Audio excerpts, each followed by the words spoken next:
See you. Mike's on, please. Good to see you. Good to say hi. Everything's good. Yeah. See you guys. Bye. I know your names. No. That. Mic on? Right, your mic on? Yeah. That on the screen. The other is John Eggers. too. Oh, got it. Thank you. I'm like, you look so handsome up there, John. It's not listening. I know, he clearly is not listening, right? John, turn your mic on. You're missing the good comments. Just kidding. We're just wondering. He looks Hello? so different on camera than when he's here in person. Okay, Okay. recording to start. Good evening and welcome to the April 29th Planning and Zoning Commission meeting. May I have a roll call, please? Daryl here. Melissa here. Lynn here, Amanda here. Michael here. please rise. I pledge allegiance to the flag of the United States of America, to the republic for which it stands, one nation, under God, indivisible, with liberty and justice for all. Yep. Okay. So just before we start this, I'd like to have Melissa introduce herself, just so everybody, obviously Daryl and she don't know each other, so.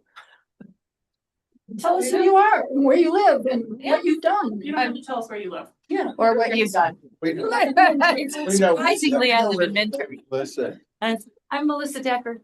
Yes, I live in Minter. I've been here for 22, 23 years, depending on how I count and how well I count. But I live down there and I have a law office that way. So thank you. I'm gonna learn a lot. I was on planning and zoning 10 years ago. But just from the You fact know that? you guys are operating at a much higher level than we were 10 years ago. I feel like. Oh, Just that's, saying. that's I guess it's a because. compliment. Well, I'm gonna say it for a while, you know? Oh. We'll take it. I'm a little chippy today, by the way. I'm going on vacation again tomorrow. Again? Okay. With that, approval of the regular agenda. Has everybody read it? Yes. Are there any additions or? If I could request that we put on the approval of the chair and vice chair. Because that's not something the public weighs in on. And that's, I do that. where do you want to put that? Where do you want to put it? It normally goes under design review and land use public hearings for lack of better place, but So discussion and direction? And land use public hearings. I don't have a better. Scott, It can go out. suggestions? After what? Intern or who? After Minter North. Okay. Thank you. So with that, may I have a motion, please? I make a motion to approve the minutes from April 20, the agenda for April 29th, 2026. May I have a second? I'll say it. Motion by Amanda, second by Daryl, all in favor? Aye. Next, we have the minutes from March 25th. That's where I was jumping. I have change. But go ahead. No, go ahead. Go ahead. You want to put me first? The Page.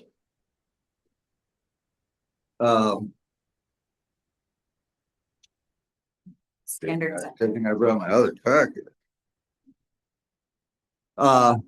Page 69, the March 25th, 2020. Oh, all right. Sorry. Let me just, let me. No, so let me- it's gonna let be me- page 7. No, Or Page 7 is page 69. page 7 is Yes. 69. yes, sorry. Madison. Hello, Scott. Okay. Okay. We are Okay, so on the March 25th, 2026 minutes, where Lynn asked the definition of legal and illegal non-conforming light fixtures, I'd like to ask, I'm just going to say this and then you're going to tell me one part probably has to be done later or discussed later. I'd like to ask that the definition of legal and illegal non-conforming light fixtures be added to the minutes and new code as a definition as well, and as explained and stated by Scott And Madison with the more specifics at 2 hours and 58 minutes in for Madison and not Scott and Matt. Lynn asked the question at 3:09 in and Matt explained it. So it's sort of in detail and you probably need to look at the tape. So it seems like that maybe the direction given on the last bullet point wasn't There was a captured accurately. yeah, sort of, but To vote to. It was a 4-2 vote, but he's right. I was not quoted in the minutes. And all I would ask is that we make sure that those definitions get into the new code. Yeah. And then put in there that I did speak on that. well, yeah, and both because the 4-2, you're correct. It was 4-2 to after we discussed it thoroughly, and you explained it thoroughly, and Matt explained it thoroughly in regards to what was legal non-conforming and what was illegal. And it was a long. I rewatched the tape, and so it's a long. It started like 2:51 minutes in, and it went on for like 30 minutes. So it was, but I thought that it was good to rewatch it, and rewatching it, I was like, wow, there's a lot of stuff in here that I even forgot, and the explanation on the definition that both Madison and Matt explained extensively. I think it's just, with that being said, I think it's important that we put those you might have to go back and look at the video, but I think it's important that we put those in the minutes. And and then that being said, I think that it also gets added to that section once it's put into the minutes, because the 4-2 was all based off that the discussion, the definitions, and speaking with Rob on his opinion, whether it got eliminated completely or not. And and as Jeff stated in the meeting, to readdress it after we heard what Rob had to say in regards to having it removed. So if we can do all that, great. If you want to rediscuss it, because I know it's in our pack tonight, as far as because if there's an issue with adding it to the new code, if we want to address that when we get to that, in regards to those specific points that I just talked about, if we have to address that separately, we can with whatever direction. Well, I'll just take the blame for Matt that night saying, can we just, because we usually say to Matt, if it's a questionable definition, Matt, can you please add those definitions? I think that's all we really need to do. And I think it'd be a good idea, because I think that could raise a lot of questions on why people have to do it. And if we had the definition in there, it might clear it up. Because it might, when did the code change and things like that. And watching the tape is really fun. Good on you. Nightmare, and you're. So much time on your I hands. didn't want to, but it's fun. Upside down off the book. I didn't want to say that that's not exactly the way that it's reflected in our minutes, and that's why I asked for more specifics on that as well as. Okay, And if we have to talk about it again when we get to that page for direction on this, just let us know. Thank you for watching the I know. Beyond the minutes, Thank anybody else? Thanks, Dennis. Amanda, do you have anything? No. I have nothing. Well, I was gonna say, I was not quoted, but I don't have to now.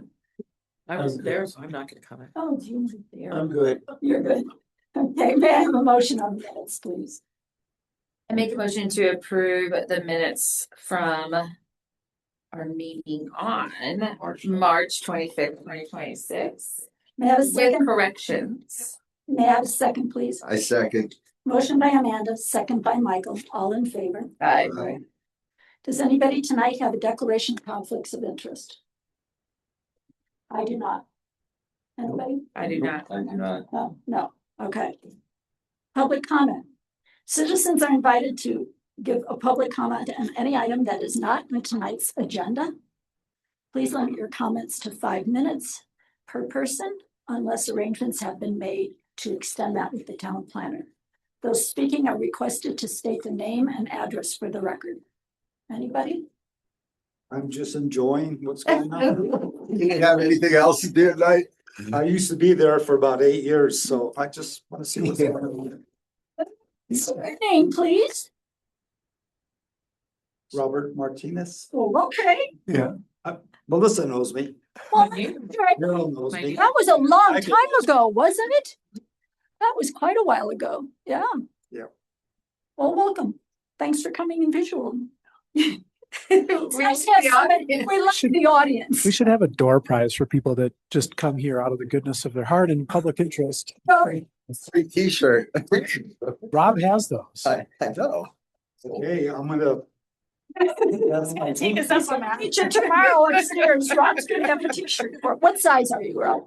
Large. Large, please. Okay. They can get to meet each other. Okay, closed public comment, I'm sorry. Special presentations, we have none. Design review and land use public hearing, 0126 Miles and Lane, new single family residence. So this is a 3,446 gross square foot single family home. Its building height is 27 feet 4.5 inches measured to the midpoint of the roof, so well under the 28 feet max. It has 4 parking spots, 2 in the garage, 2 in front, which are adequate for the single family residence. It meets all of our setbacks, all of our building impervious coverage limitations. It doesn't really get close. And then it has 477 square feet of snow storage, which is more than is required. So staff is recommending approval. May I have any questions? No, I- Open to public comment. Well, go Well, ahead. I have a question that's not related to this, but maybe the architecture. How many more lots? I know all the lots are sold. Mhm. How many more have not been Bill. built, starting from like the actual structure? I know all the groundwork is done. I do not know that answer. Don, do you know that answer? Yeah, so there's only, after this one, there's only one residence that you have not reviewed. There are a number of them that are in for permit, that have been approved, that we have not started, basically just on availability of the subcontractors to break ground on. Got it. So Okay. you've seen 38 of the 39 homes so far. 38 of the 39, so we said one more. And then what, from a timing perspective, are you guys looking at from wrapping up that last? Because the 39th is going to come through pretty soon. Well, actually, open application, I don't know. But when do you think you're going to finish building out the rest of the remainder of the homes? We will probably finish sometime next fall. Wow. So there are 13 homes that have a TCO at this point of the Yep. 39. And the ones that haven't started, we're estimating 12 to 14 months of construction time on those per house. So it'll roll until next summer and finish up next fall. Thank you. Or Hey, this summer? Don, for the This record, This summer or next summer? 2027 or 2026? 2027. 2027. Okay. Don, for the record, can you state your name and address, please? Yes, I'm Don Eggers. I live in Kremlin, Colorado, and I'm the architect from Intern North. Thank you. Is that it? That was it. I just want status of the project. I noticed that in the distance from the house to 4 feet out, we're now once again saying composite mulch. In other words, something that's didn't we agree that it'd be kind of non-combustible stuff? Yes, I know this is probably boilerplate, but I just. Yeah, but at this point, we requested, right? It's not in the code yet. It is in the code. Is it in code? It's been adopted. I don't know how that squares with when this came in. It was a final adoption was April 15th Yeah, and then we plus 7 days. 7 or 10. Regardless, this came in before this was adopted. Okay. So at this point, it's just a recommendation. If you want to make that recommendation as part of your motion. Yes, I'd like to make it a recommendation for this house. So you want the 4 foot all around the perimeter of the rock mulch. Yeah, be a non-combustible material. Okay, I think what we're doing right now is we were using the rock underneath the eaves where the water is coming off the roof onto those out for that 3 feet. And then it goes to a mulch between the houses from there. But yeah, if this is a new updated code, we can make that change to 4 feet. Don, just a recap, I think Daryl's been pretty consistent for the last year, just making that recommendation that, that should be 3 to 5 feet around the structures be non-combustible. The town just adopted its wildfire resiliency code, which is essentially a modification of the state wildfire resiliency code. I'm sure you've maybe started dealing with that. Yep. Our code, much like the state, that 0 to 5 feet around a structure needs to be non-combustible. Okay, so when is that code going into effect? Next week or this week? Yeah. Okay, so it's you're not postponing till the July 1 per the Colorado wildfire. No, we chose to adopt our own code along with, Avon, Eagle, other communities. Yep. And so we adopted ours on second reading on the 15th. So it should actually be in effect now. Yes. Okay, Don? so questions along that line is, are you using the state map for the combustibility? We did adopt the state maps. Yes. Okay, so I need to look at that to see whether this is rated a low, medium, or high. Probably high, but I Because don't, obviously there that was affects Midterm, that's moderate. right. so that obviously affects all of the construction details on the exterior of all these buildings as well. Correct. I, Okay, The ones that already have permits will not be effective. right, but this one has not been submitted for permit. Right. So we're gonna have to address that. And I can get with Shums Coda. There's some very gray areas within that wildfire resiliency code as far as 1 hour exterior buildings, and if you're putting siding on over the top of a 5/8 drywall to create that 1 hour, is that wood still required to be fire retardant? Or are we good without it being fire retardant? The eaves issue, really, we'll have to do some backing on those, but we are not venting our roofs, so that isn't part of the issue here. All of our fascias are already a 2x material, so we're covered from that standpoint. But we will probably have to modify our look at our roof assemblies to make sure that they are Class A shingles, and there'll be an extra underlayment requirement on the metal roofing. Right. I'm going to send you right now the adopted ordinance. Okay, So you can see exactly what we adopted. And then Okay. if that still has the same kind of questions for John and Shums Coda, please let us know if we can help with that conversation. okay. Yeah, we're- yours is the first jurisdiction that I've seen adopt it prior to the July 1 date that was part of the legislature. We're overachievers. So I was hoping we were going to get through all of these houses before July 1 and not have to deal with this, but We should we'll have, address it. We certainly could have given you a heads up. We were so busy trying to get this thing adopted and move through the state code board to get it approved. Yep. So Okay. I will send that to you right now. All right. Thank you, Scott. Michael has one thing he'd like. Don, I would like to, also agree with what Scott had said that, Daryl, for the last year, as we've been pounding your approvals down, Daryl's always inquired about this, and I'm pretty sure from what I recall is that you guys haven't had any issue with doing that. This is sort of the first time I've heard an issue with it, but Scott might know better from prior approvals. I think it's always been a recommendation, and I think Taylor has been in the audience most times and said, sure, we'll do that. And Yeah, that's what I Yeah, recall. so the note on the landscape plan actually says 3 foot wide armored cable drip zone.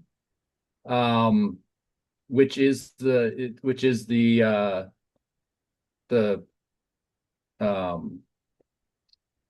it says either composted mulch or 3 foot wide armored cobble drip zone. So I know they've been doing the gravel on the sides of the houses, between the two. It's a question of whether they were doing that on the front and back. But most of that mulch that they're using, if they're using the composted mulch, it's not non-combustible, but it's rated above, it's considered a fire resistant mulch because of the amount of organics in it and the amount of moisture that's held in it. Well, my recommendation has always been a non-combustible material. If that qualifies, okay, but usually folks put in the gravel or rock or something like that. But if Right. what they're doing is a non-combustible material, that's been the recommendation all along. Correct. And I believe that's what's happened between the houses. And again, I think it's just maybe at the front and back where we've got more space to the property line in the street where that would be a question I'd have to look at. Okay. Thank you. So like if you're looking at 13 specifically, you'll see there is no mulch, underneath the gable ends. We've either got patio or covered patio and driveway area. So the areas along both sides of the house is that armored drip zone area, which would be the gravel. I will double check that for you though on all the other houses. Anybody else have anything? Do we have anybody in the public? I'll open to public comment. No? We'll call it. No raised hands. Nothing? Well, Well, if you'd like to speak, you need to approach the lectern and state your name and address, please, Robert. Robert Martinez, 800 South Main Street, here in Minturn. So from what I just heard, he says probably not. I mean, as an architect, you got either it's yes or no. So he's saying probably, and I think he should be more clear on that. On the You mulch. mean on the compost, the Yeah, type on the of compost, product. yeah. I mean, that's how I'm taking it. Like I said, the plans on the note on the plans show that it's the armored cable or armored cobble drip zone. What I don't know is what the installation is in the field, and that's what I have to verify. Don, I know that you guys have been working on this, and I would think that it's definitely reasonable just to look back as to whatever you agreed in the past, and sort of agree. I would think you could potentially agree to whatever you've been agreeing to. But that's just my thought. Well, didn't you say that it didn't get adopted till what, the 15th? Didn't get adopted until the 15th. So And this application came in before the 15th. Correct. So technically, He's okay. he's okay. This has been a recommendation that y'all have done, but there's been nothing to hold them to until after. So therefore, we should be okay to go ahead and vote on this tonight. Okay. Anybody else have anything? Okay, so with that, may I have a motion, please? I have a motion to approve final plan review at 0126 Miles End Lane. Not as a condition, but just as a statement that you try to go with what you've been doing, that Daryl's been requesting as best as possible. That's not a condition. That's just a word-to-word thing. Recommendation. Recommendation. Motion by Michael, may I have a second? I'll second it. Motion by Michael, second by Daryl. All in favor? Oh, no, roll call vote. Daryl, aye. Melissa, I. Lynn, aye. Amanda, I. Michael, aye. Thank you. Thank you much. Thank you very much. Have a great night. You too. Thanks, Don. Thanks, Don.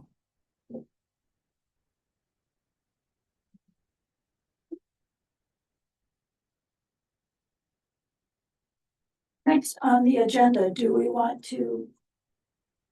Berg is where I'm going.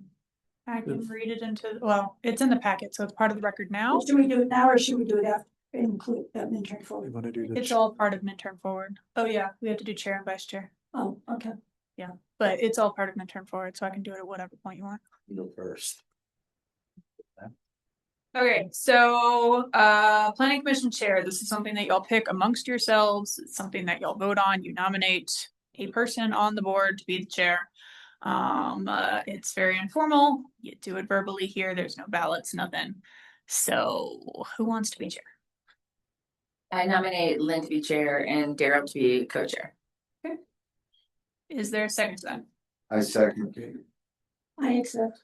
Okay, Your all accepts. yeah, Thank you. You're welcome. thank you. Thanks for always leading us. Practice, hopefully we'll make it. Nomination, you seconded? Michael seconded? Yeah. Voting? Where's Jeff, by the way? His daughter's last home game at Battle Mountain. Oh, okay, okay. We can't nominate Jeff if he's not here, right? Done, let's do it. What do you think, Daryl? You already said yes. Good job, Daryl. Okay, so I have a motion and a second. All in favor? Aye. Hi. Great. Thank you. Now we can move on. Interim board. Discussion of direction items, midterm forward, land use code update, Article 3, subdivision and development standards. Preferably, I would like to do Burke and get it out of the way, so at the end of tonight, as we get. I mean, clearly, I think that's the best thing to do. Okay, so if you'll notice in your packet, there is public comment submitted by a member of the community, Burke Harrington. It's about a section of code that y'all have technically already processed or gone through. But as nothing's been adopted, it's never too late to submit public comments. So he submitted this. It is to summarize, essentially a request to allow mechanical equipment to project out into the setback as long as it's mounted on a wall and doesn't project farther than the eave line. He provided condenser spec of what it normally looks like when it is mounted on the wall, so you can see that it doesn't, the type of mechanical equipment that he's requesting this exception be applied to does not project out very far. This is not something you have to decide tonight. It's public comment provided. However, if you do want to give direction on that, we can take that now, or we can take it again when we get to the when we go through and re-review everything for the ordinance. That is up to y'all. I have a comment to make, but I'll let everybody else open it to public comment. Nothing? Okay, anybody up here? I had a question. Okay, On the dimensions underneath don't really match up with the picture that it's got. For example, the depth, I guess you would say, in the description, it says 7.87 inches, but if you look at the picture, it's 10.98. Just a question as to which is real, because I don't want it to extend any more out than, say, a public service meter or something like that. So the 10.98 looks to be a ground mounted unit, whereas the 7.87 inches one is the wall mounted unit. Well, is he going to use both, or are we approving both? or- You're not approving anything. Oh, I think he This just is presented just a those as, suggestion for a code change to allow, as part of this code update process, to allow wall mounted mechanical equipment to be able to project into the setback like roof eaves are. We're not approving this. This is not an application. This is just an example he provided of what it could look like. okay, so when we get to that point, we could put a dimension that it cannot go any more than Absolutely. 12 inches. Yeah. So Okay, Okay, I understand.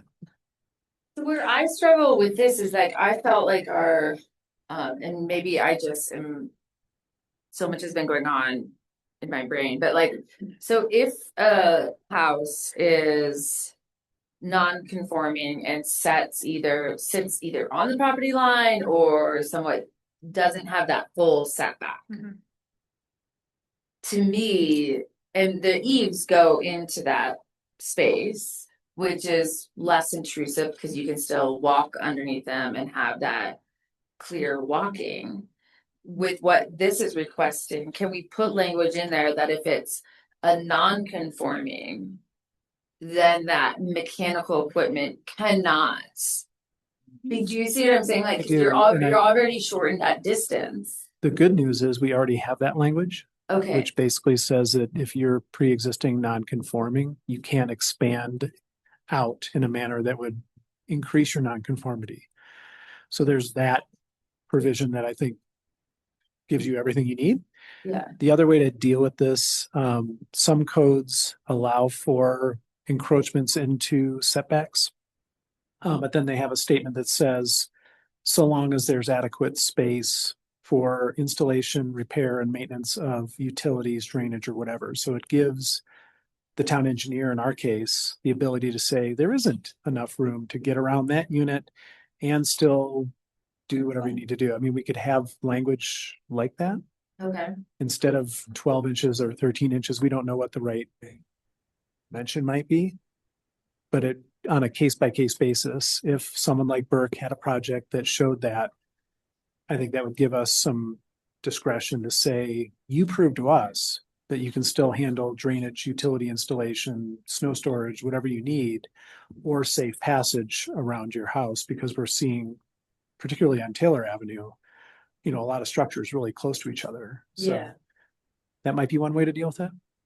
I like that idea. I like that idea. Michael wants to go. Would- I'm sure Matt is out there, Oh, if you have anything. Yeah. Go ahead, Michael. Please listen. So I've read through this, I've read through it and, I thought about it as far as Daryl's, question, like electric meters and this and that, they all have to be, they all have to be underneath the overhang.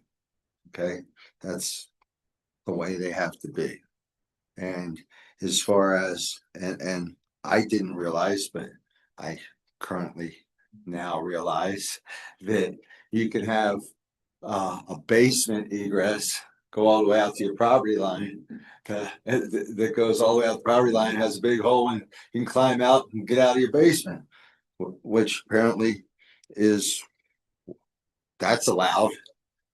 So I personally think that if you have your 5-foot setback and it's underneath the 18-inch overhang, just like an electric meter, I don't have any issue with that. And then here's where I've stated this before. We're Minturn and my neighbors have it, and I have some on my sidewalk, but we charge people a lot of money for heated driveway areas, and he's got heated driveway anyway. And I think because we don't have any snow storage, that people that want to heat their driveways, we should let them heat it and not even charge them that much. But that's not what we're talking about. So being that he has the heated driveways, that's not germane to this conversation. But Germane is our new word, yes, I love planning. You're drifting. Come back. so coming back into the real world, yeah, I think that it's a reasonable request, especially since we have emergency egresses that can go all the way out. And that's the same application as electric meters and gas meters. When you're talking about emergency egress, you're talking about window wells that we've allowed inside setbacks to allow for Correct. egress out of basement. Correct. bedrooms. Correct. Yeah. Correct. Can I ask a question of our planners? Does every house have an 18-inch overhang? They are allowed up to 18 inches in the setback. They don't have to take it, Yeah. or they could bring their walls in and have it not be in the setback. Right. Um, It is, but because they I, are allowed. cool, thank you. Because I sort of read this as, I think our 5-foot side setbacks are ridiculous. And I read this as, cool, now we have a 3.5-foot setback. You know, you have architects. If you need your stuff on the side and it's gonna stick out 18 inches, you know, make it 6, you know, give yourself a 6.5-foot side setback. These, you know, we're talking about $2-3 million. This is not a hardship. I understand. My,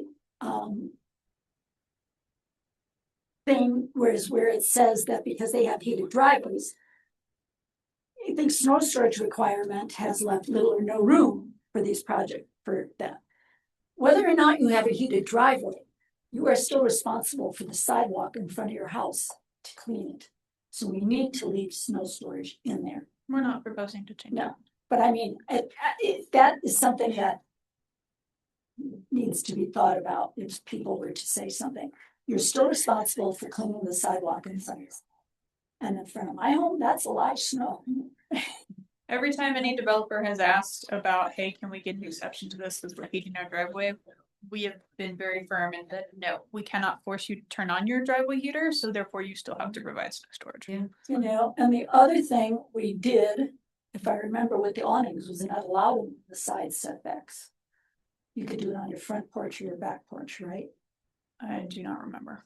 Because we felt that if those awnings were down, they could catch on fire and could cause an issue with the firemen getting their ladders up. Was that right? Yeah, I just think the side setbacks is, I don't think it's a major issue as long as, like Daryl says, you give an amount of how far out it can. Well, as well as like Melissa said as well, that if you don't have an 18-inch overhang, then it's definitely, then it's definitely wouldn't be a good idea, I would think.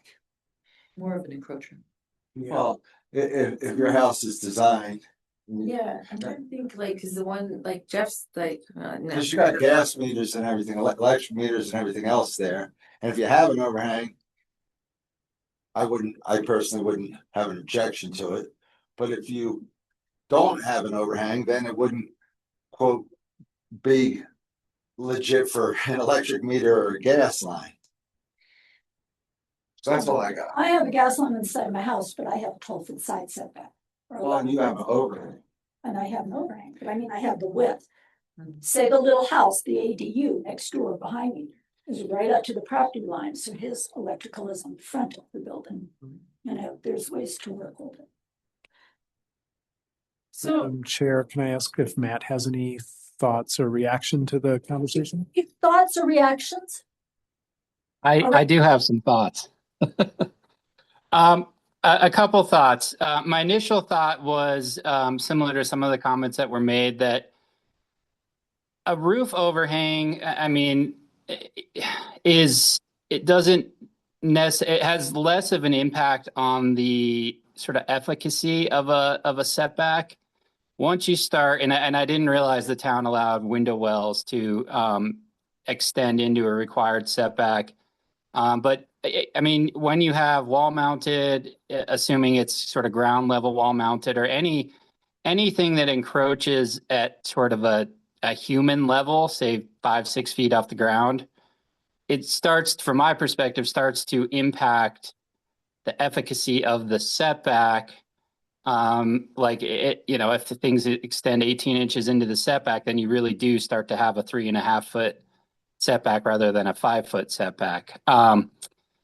That said, I mean, if window wells and other elements, building elements, are allowed to encroach into a side yard setback, I really don't see any reason why wall-mounted mechanical equipment wouldn't be allowed as well, because you already allow certain building elements to extend into the setback. I do agree with Scott that if there probably just needs to be a general statement about encroachments in the setback that says something to the effect that you can't encroach into a utility easement without permission from a utility provider if there's a utility easement between homes or buildings. Yeah, something to the fact that adequate drainage still has to be provided between buildings. And then there's also, I think building code would come into play here too, because I think there's a minimum, you have to be able to open your windows. And so there has to be a minimum width spacing between two buildings that are side by side without firewalls and stuff like that. I'm not an expert in building code, so I may have that wrong, but there's also fire considerations when you start to kind of gum up a setback in between buildings. So, but my initial thought was, I don't know that this is a good idea, but the more I've thought about it and the more I've heard that other elements are allowed to encroach, I don't know that it's a problem. Again, if window wells and other, I think, I can't remember, like Madison said, whether or not awnings are allowed to encroach into a side yard, but I don't know that there's an issue there. Again, if kind of on the basis that there's other building elements that can encroach. And it's, mechanical equipment could include gas meter, electrical meter, an AC unit, like a mini split system, those things that people can mount on their walls. So there's a variety of things that people could use that allowance to attach to the wall and encroach into a setback. But those are kind of my thoughts. Matt, thank you for that. I just want to make one clarification because I think you kind of led me into it. The way and the reason why Planning Commission and the town have allowed for window wells is, I think the justification was it was at grade. So we've allowed for at grade improvements because they theoretically aren't impeding free movement or use of the setback versus something like this that projects out from the wall. I don't know if that's splitting hairs at this point because a window well is not exactly something that, if you're not careful, you're going to, right. They're usually covered. Yeah, they have crazy neighbors. But somebody can take an air conditioning unit and put it in their window. Yes. And so I think the feeling was we want to not impede anything from the ground up, but ground, at grade or below is something that we have allowed, if that makes sense. We want them to take a window well and stick it down there. No, but I'm just kidding. Yeah. That's an adequate solution. Not They your have enough Having your thoughts use to- unit on your front lawn. I think we should wait until we come up with a little Better ideas. project or presentation is what I meant. To show us that would explain this a little more. Everybody Come up with able some to- language to address those. Yeah. Ban on it. Okay, and Matt, are you there? I'm here. I would like you to meet Melissa. Melissa is our new commissioner. That's Matt. Nice to meet you virtually. You have your picture on for us? My picture is on. I'm sitting in a dark house. I'm sitting in my house in Rifle, so my video wouldn't look very good right now. Matt is his rewriting. house at Rifle has no roof and no lights, and it's been under construction for like 15 years. That's what I look like. 6 years. There's Matt. Nice to meet you. Nice to meet you too. Just kidding, Matt. Okay, so next. We are going to discuss Minturn Forward Land Use Code Update, Article 3, Subdivision and Development Standards. Please start, Matt. All right. So what you have in front of you this evening is the final part of Article 3. And Article 3 is subdivision and development standards. This is largely a new article that'll be incorporated in the updated land use code. Before we jump into that, I guess I'll maybe take some direction from the Planning Commission here. There is a memo that goes along with the draft, the Part 3 draft of Article 3. And in the memo, there's some some notes and some updates about other components of Article 3 that we as staff we collectively have discussed over the past few months as we reviewed the first two parts of Article 3 that we as staff wanted to bring back kind of an update on because they were fairly substantial items. So I'm happy to walk through those first if we want, or if we want to go through the final part of Article 3, get through that, and then come back to these items in the memo. I'm happy to kind of approach it either way. Well, the things in the memo are things we've discussed before, right? Yeah. They're just updates. Yeah, Let's go through the updates first. Like page 41, is that what he's talking about? Yes. Like the sidewalks, I remember us talking about that. Okay. Yep. I'll walk through these as quickly as I can. So the first one, sidewalk standards, we had included language that says if you're building roads or dedicating right-of-way, things of that nature, and your neighbor, there's potential that your neighbor will develop and it's logical to extend the street or the right-of-way to the edge of your property to accommodate a future extension of a road. There's language that we proposed in Article 3 that requires that. That did not address sidewalks, and so that was brought up by the Planning Commission. And so what we will do, and we have noted here that we'll also require that public sidewalks be extended in the same manner as streets and rights of way and things like that. I'll also note that we talked about if a public sidewalk, first, new public sidewalks should be located, will include language that says new public sidewalks need to be located in public right-of-way where feasible. And if for some reason the public right-of-way isn't wide enough to accommodate the sidewalk or a portion of the sidewalk, the portion of the sidewalk that's on private property, that will have to be located within a public access easement or other sort of legal instrument that the town attorney is okay with. And the idea being there that that ensures that the public has legal access to the part of the public sidewalk that's on private property. Yeah, and feel free to, if you have any comments or question, interrupt me. I'll just keep plugging through this. 2 is adequate fire protection. We had originally included a statement that said adequate fire protection must be provided for all new subdivisions, development, use of land. And there was some discussion about, well, what does adequate fire protection mean? And I definitely agreed with that sentiment. So what we are proposing to change that language to is every subdivision, development, redevelopment, and or use of land must demonstrate compliance with all applicable fire protection requirements of the town and provide confirmation from the applicable fire district and or other applicable agency that appropriate fire protection is provided.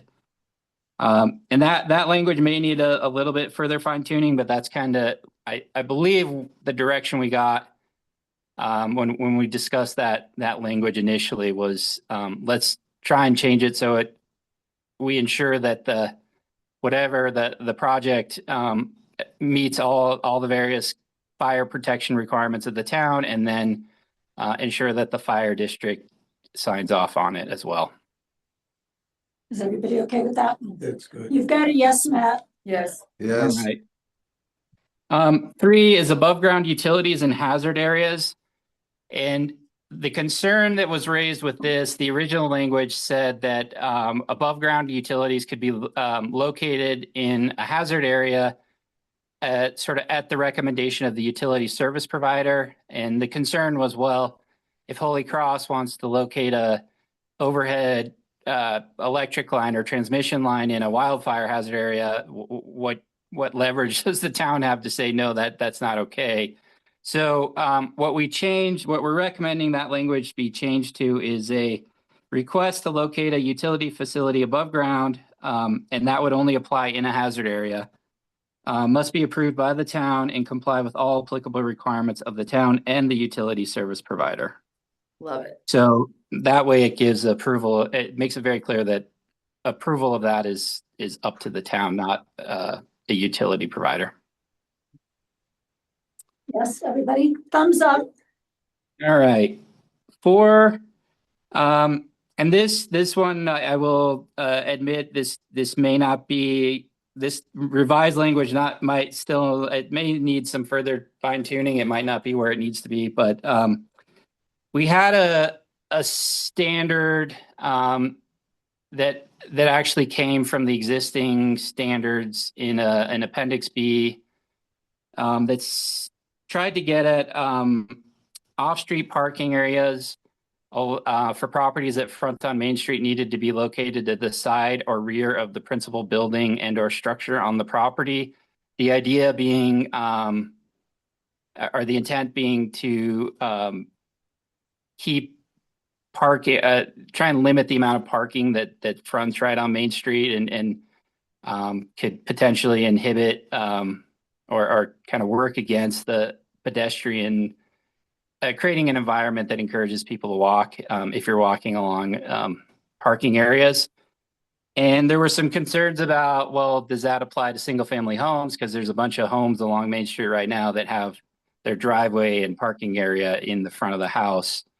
So what we're recommending that language be changed to is for all properties fronting on Main Street and with access via a public street or alley, off-street parking areas must be located to the side and or rear of the principal structure and or building on the property, and access to the off-street parking areas need to be from the public street or alley and not from Main Street.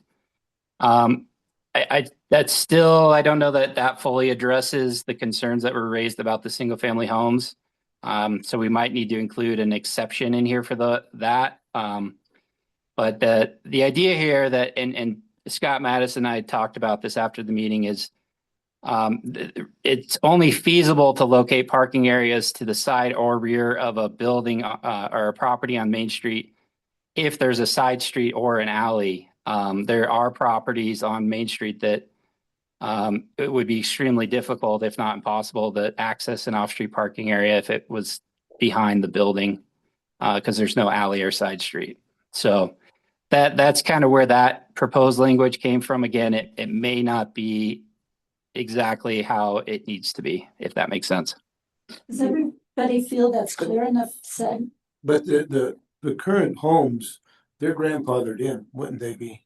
Okay. So it'd just be net new homes, like a tear down. Yeah. But It is, Matt, cleanup could be for all properties fronting on Main Street, which also have alternate access via public street or alley. Because that first phrase is clumsy. Yeah. Sure.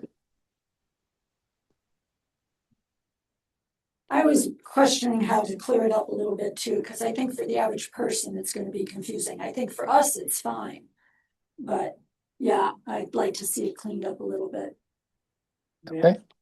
Matt, did we, in some of our follow-up discussions and iterations on this language, did we talk about, for all non-residential projects fronting on Main Street, because this was kind of intended to make sure, parking areas for commercial uses are in the back?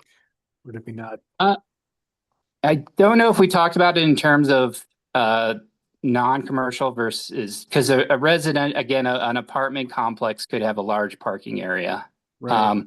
I think what we talked about at one point was maybe this is revised to say off-street parking areas with, say, 10 or more parking spaces has to be located to the rear side. So smaller parking areas, like, again, for a single family home where you maybe have 2 or 3 parking spaces, and it's not as much of an impact as a larger parking area, that those could be in front of a building, but larger parking areas. And I don't know what that magic number is in terms of how many parking spaces Right. triggers you to have to locate it to the side or rear. But that would be kind of, I think we talked about it, and that would be my suggestion, is have a threshold on kind of the size, and maybe it's in terms of number of parking spaces that triggers this standard.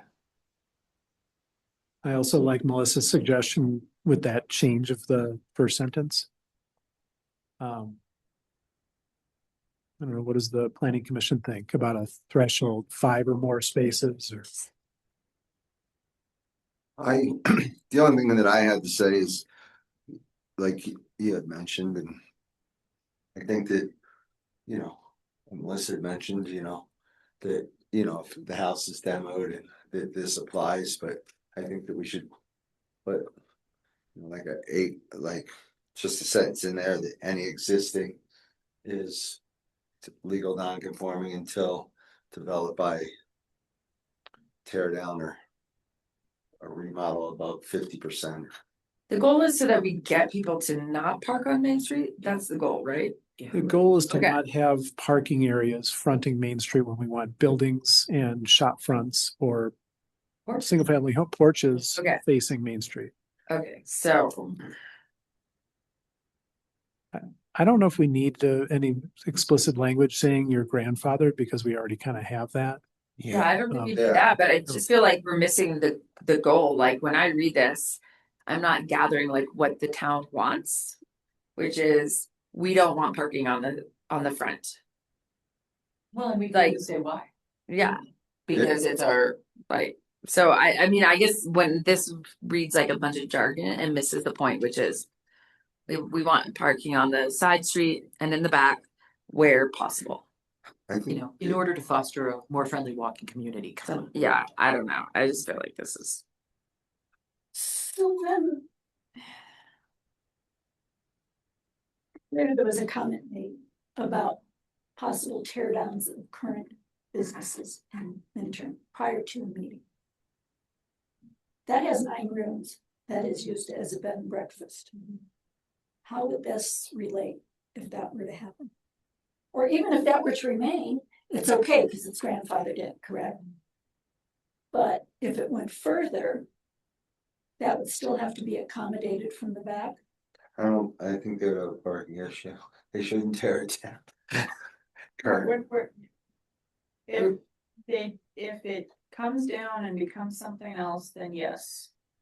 Because they have access off at another public alley, they'd have to access from the back. Yeah. That was mine. You said yours and I liked it. Here. Yeah, And we're good. Matt, take it back to the drawing board a little bit, please. Okay. Some suggestions. Thank you. I mean, I would actually flip flop the sentences and maybe just also have the last sentence, access to off-street parking needs to be on the, like, just state what you want, If that's that, if like you have off-street parking should be here. access if you have the ability. Yeah. And that way it's. I just we missed the point. Okay. Sure. Next. Yeah, Recommended building materials is next. so Sorry. that's a note that we're still working on reviewing the recommended building materials for compliance with the new wildfire standards. And that also applies to the landscaping standards as well. We haven't done that yet, but it's something we're working on. I just wanted to call that out.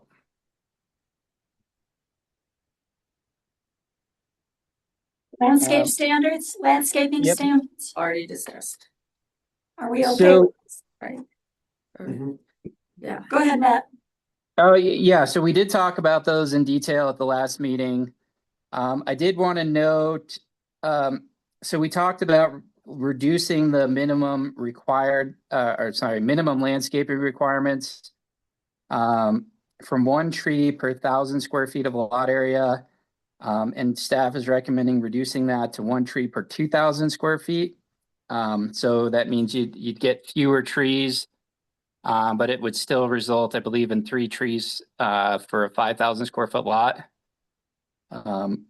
And again, the idea there was to try and limit impacts on the town's water system by requiring a bunch of landscaping. We also are working on including some flexibility in that requirement to say that you could, instead of doing a required tree, you could plant, say, 3 bushes or shrubs instead of a tree.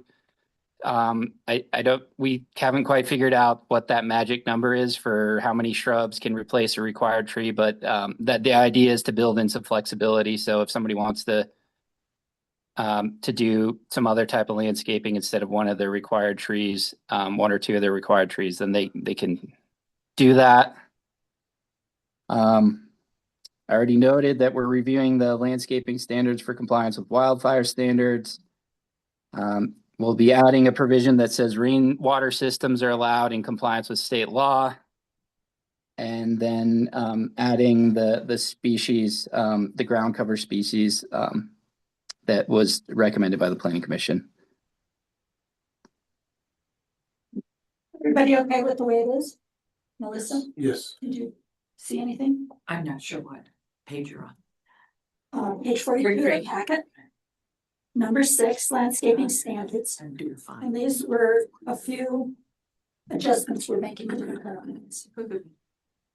Okay, everybody, thumbs up? Thumbs up. Thumbs up. Lighting amateurization provision. Sorry, this is what we already discussed earlier. I just want to clarify. Well, Melissa hasn't commented, but we might need another thumbs up or thumbs down. That depends on what staff tells us. As I asked earlier, as basically the pretty much this, I thought that the explanation by Madison and by Matt, the detailed explanation was great. And I thought that Lynn requested it for clarity. And I do think that those explanations, that we might want a thumbs up or thumbs down if we need to, or whether we agree or disagree that those should be added to this section. Then I think we should go back to page by page if anybody has an issue. This is permanent lighting fixtures, so because we have so much of our Christmas lights everywhere, that can go higher than 10 feet. Oh, can we just take it down? I'm good. Yeah. Yes. We're getting Christmas lights until That's later. what I was talking about. Keep intern monkey. Hey, that's Crying out loud. So Wait for it all to go. So I guess the question to staff is we know what I asked for earlier, and that I would ask that be added to this section. Do you need a thumbs up or thumbs down from us to add it or not add it?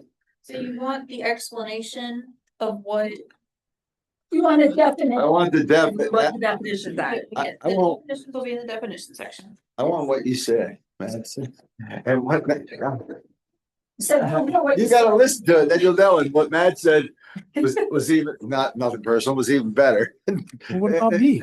You didn't say The anything. lighting vortex. Yeah, right now. actually, I watched. She didn't say anything. Probably, Smart. but yeah, it was hard to come. But I thought it was great explanation of what was legal non-conforming fixtures and what was illegal, what was just illegal.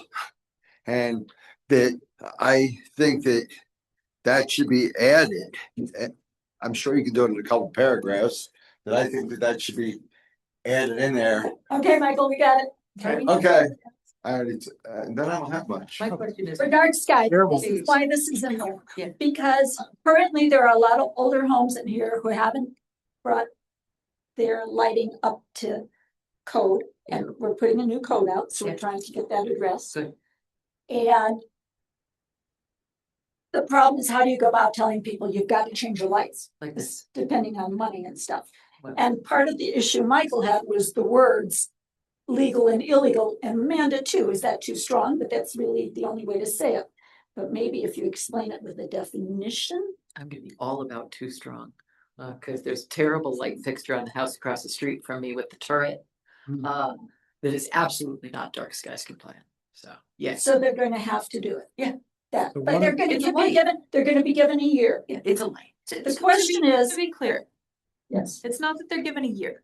It's given a year if it's an illegal non-conforming Yes. fixture. So if it never complied with the town's code in any time period. However, if it complied at some point, then it's a legal non-conforming light fixture and it can stay until they remove it, at which point they have to install a conforming. And you weren't here, Melissa, but that's what Ed Schultz, I'm sorry to interrupt, but she gave a full explanation and Matt also gave a full explanation that defined it, that was phenomenal. And that I can tell you the times if you want to look at the meeting. That's not in this whole conversation. Illegal non-conforming use. Yes. It's an X. Yeah. Something else that's important in this conversation, which we talked about and then we talked about with Rob and got direction from Rob, is we could essentially enforce this now. We have dark sky light regulations. We have non-compliant, never been legal fixtures out in the community. I'm certain of it. We also are a town that deals with code compliance on a complaint basis, right? This does a couple things. It clarifies in this new code that if the town wanted to, once it adopts this, set about a public education campaign to say, hey, look, we have a new code, and as part of that new code, we now give you 1 year to bring your never been lawful light fixtures into compliance. And that sets forth a community conversation, education, and then some kind of enforcement thing that's orchestrated, where Kevin Rindy, our code enforcement officer, would start with warnings, and then he would, so there's a long runway on this thing. I guess my point is we could already right now enforce our lighting standards. This just makes it a little bit more, this gives us a little more leverage and a little more, am I saying this right, Matt? Gives people a little more. Yeah. I mean, that's where we did talk with Rob, the town manager, about this, and that was kind of his position. Was the town, it may not be likely to do go out and do a concentrated enforcement campaign where they go door to door and tell people to replace their light fixtures, but I think his comment was this gives the lighting enforcement of the town's lighting standard a bit more, some more teeth. And to Scott's point, the town could today, because an unlawful, as I tried to explain last time, an unlawful light fixture is one that has never been in compliance with the town's lighting standards. And somebody could say, well, I installed my light fixture before the town even had lighting standards, however many years ago that was. And I think they would have an argument for a legal non-conforming light fixture. But, I don't know how long the town's had lighting standards, but if there are lights out there that somebody just went out and bought, installed, it's in clear violation of lighting standards, and it never complied with the standards that were in place at that time. The town has every right to go out and say, that needs to be replaced with a compliant light fixture. So. I think one of the things we were wondering is how are we going to make sure people know this, right? Door hanger. Next time, would likely put something in the We tie red black buttons on that's the first time. lights that are mark their doors with a big red X. No, Buy a BB gun. And the only reason that I brought it back up is due to the fact that a lot of more time than we needed last time talking about it. The explanation of the legal non-conforming. Madison's explanation was good. It's going into the definitions, but Daryl has a question. That's going into your definitions and that's it, right? we got it. We got you. Daryl? Yes, I have a question on the staff's proposed recommendation for maximum height on exterior lighting. Well, we're not there yet. Oh, okay. We're 7. We're still on 7. We're still on 7. Yes. Are we all good with Michael's? Thumbs up, Matt. Okay. All right. Now going into definitions and we're happy. Now we're on Okay. 8 there. Now we're on 8. Okay. Let's have Matt talk first. Okay. Shall we? Present, please, Matt. Sure. So last time we talked a bit about the existing height restrictions for exterior light fixtures, and the existing code, it's a little hard to decipher, and in kind of pulling the existing code language apart, it became fairly clear that what's in the code today just really doesn't work. Like, the first table in the memo is what I believe is what the existing code standards are. So for example, an exterior light fixture for a residential building has a maximum height of 10 feet, which means you couldn't have I think the example that was provided at the last meeting was a light for a second story porch or balcony, which I believe is required by building code. So there's a variety of problems with the way the existing regulations are crafted. So what we as staff are proposing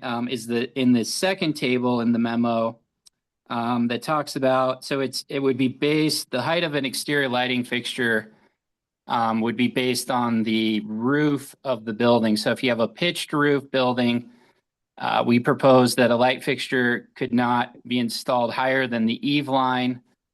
And I know eave line will need to be defined. For a flat roof building, it would be the roof line, which again, that needs a definition if there isn't one already, but that's essentially the top of a flat roof, unless there's a parapet wall. And then if a light fixture is attached to a parapet wall, it can't be installed above the top of that wall. And then for a freestanding light fixture, and this is really aimed at parking lot lighting, pole mounted lights, the maximum height there is that we're proposing is 20 feet.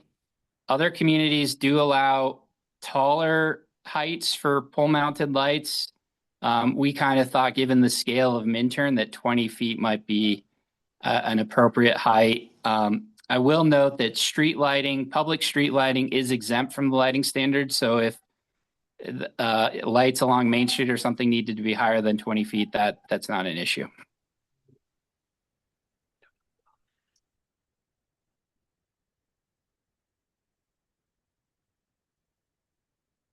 Okay, Michael, anything? I sort of brought this up when we had this conversation, and I think that Excuse me. what's proposed is, I'm fine with what's proposed in regards to the 20 feet. Technically, if you have something commercial downtown and they need to get a delivery or something, delivery trucks are pretty much close to 16, so 20 should give it plenty of clearance. Amanda? No comments. Lynn? No comments? You just referred to yourself in the third person. I did it to get a reaction. You got one. Listen. No comments. I do. Why? On the one where it says exterior lighting affixed to a parapet wall, I know like the hotel, anything that's kind of southwest looking, they always put the luminaries on top of the parapet. Those cute little, like their paper bags with a candle in them. They have big, yeah. They look permanent, would that count? Yeah, they're exterior. Some of them are pretty much permanent, you know, especially with the hotel, it's a commercial, Right. but yeah, it's luminaries attached on top. That might have to be 20 feet. Those are also nice. It's referring to the Minturn Hotel behind where my store was. He's talking like a How would flat. that? No, I'm. No, Eagle River. Eagle River Inn. Yeah. And there's a couple homes That's that are got the picture. southwest decor, and they do that especially for Christmas. Can we get around that by excluding decorative lighting? Yeah, That's not functional lighting. yeah. That's two. It's not festoon, it's just It's two. That's the first. Better be for- That's also your real. It's in the code. AI says it's not the same thing as festoon. Is But I it, think that's the right direction, is to give a exception for either temporary decorative lighting or, and we could maybe even say such as luminary, and Christmas lights in April. we have a section that deals just with Christmas lights. Yeah, I did want to note that holiday lighting is exempt from the lighting standards. So this, you could course. put Christmas lights on top of a parapet wall or any holiday lights, not just Christmas. Are you talking though, Daryl, about permanent? Yeah, the permanent, like, It's- it's like the, almost like ceramic, like. Yeah, they're Okay. permanent on the Eagle River Inn. Mhm. They are on the Eagle River Inn. They're on the outside on the front. And we want them to be, right? Nice. Yeah, they're really nice. You look nice. So can we put in parentheses, except for if you're Eagle River Inn, then you're allowed. She like you. They're down with it. They're so warm and like inviting. Well, and their location is not affecting your residential. It was across the street from a home, it could affect your residential. I mean, I think some of the other residential's way more impactful than. You could put it at roof line and not at the top of the parapet, but. Okay, so what do we, can we make it wording so that it's like if it does, or can we just exclude that one? Grandfathered in? It's the parapet wall, that's the problem. We could just say we could exclude it and just existing as legal non-conform. Well, I liked somebody's recommendation of making a distinction between decorative lighting versus functional lighting. That's But this is also a whole other day. I know it's a whole other day. But I mean, can you actually like, it's not just providing ambiance, like it lights up. The luminary does. I mean, it's their like entryway lighting, like it's on the side of there, when you're coming up to the building, it's on the side. And then in the back, I mean, I would say it's more functional than decorative. The Like big it's, ones in the front you're talking about? yeah, Okay, yeah. Yeah. but also not very bright. No, they're beautiful, way better than my neighbors. Yeah. All around. It's, can we have an exception, except if you're beautiful? Except if we really like them. Okay, so are we going to think about this further? Let us workshop how to address that. Thank Matt, you. we're workshopping. Thank you. I got it. Respect. Yeah, I don't know what exactly we're talking about, so it's hard for me to chime in there. You don't even have lights in your house, Max. We Sure I do. I have a Scott flashlight. and Matt, just want to be a dark night town. No Christmas lights, just dark. Drive through, dark. Are these lights you're talking about, are they downcast, full cutoff? No, like, have you ever been to like Santa Fe or, like a southwestern style building often has these, they're either like a candle or a paper bag with how am I? Oh, I there is have a a sense of paper what you're bag talking or a about. ceramic vessel that is shaped like a paper bag Yeah. that has a light coming out of it. There you go. A candle inside. Yeah, and they're on Southwest buildings. So. And they can be permanent, so it looks like a paper bag, but there's actually a light fixture in there and it gives off the appearance of this nice warm glow, and it's, Right. They sometimes use them along walkways. Sometimes Yep. they find a way to make them float in the air. Oh, like entangled. Okay, guys, two. That's Okay, yeah, I have a sense. I think there's some different ways we could approach that. Movie. No, your Princesses. Okay, so Matt, you're going to further discuss that. Thank you. Flagpole Yep. lighting. Flagpole lighting? Sorry, I had myself on mute. Yeah, so flagpole lighting, we talked about requiring that to be mounted on the top of the flagpole and aimed down at the flag. So we'll make that change. The flagpole lighting is exempt from the lighting standards. So the restriction, the 20-foot height for pole mounted lighting would not apply to flagpole lighting. The flagpole height, I think there's other standards in the code that address the heights of flagpoles. I will note the existing language in the code only exempts flagpole lighting for flags flying the U.S. flag. I think there's a few problems with that. So I think our recommendation is just to say flagpole lighting and not make it specific to the type of flag you're flying. A thumbs up with everybody. That is a thumbs up. I'm gonna Okay. be a pain in the butt and ask a question. Do we want nighttime flagpole lighting? Isn't that sort of like unnecessary? I mean, when does flagpole need to be lit? At night. Well, the sign, Yeah, I think the sign looks nice. If you have an American flag, it has to be lit Yes. at It night. does? Yep. By law, By law. all night long? Yes. Also, if you need the, even if you have the flag and not on a pole, say, coming off the house, Mhm. that has to be lit as well. All American flags gotta be lit Interesting. all night. Does that pose a problem with this flagpole thing? No. Okay. Put our flag up on top of the, We gotta go up there and put some lights. Johnson does not put lights on. It's illegal. That's an illegal flag. We're gonna talk about that.